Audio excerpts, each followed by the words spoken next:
audio jungle.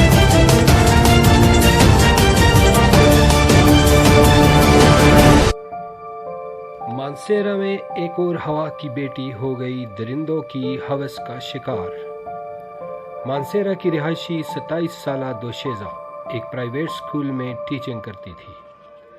3 ہفتہ قبل school سے واپسی پر درندہ صفت اغواکاروں نے اسے چنئی سے اغوا کیا اور پھر اجتماعی زیادتی کا نشانہ بنایا۔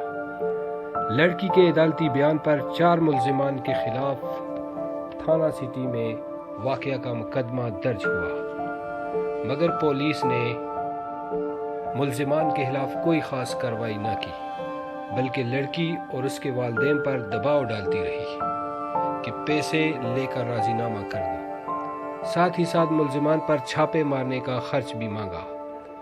پیسے نہ دینے پر ملزمان کھلے عام اب بھی گھوم رہے ہیں۔ لڑکی کے والد کی آخری امید عدالت ہے۔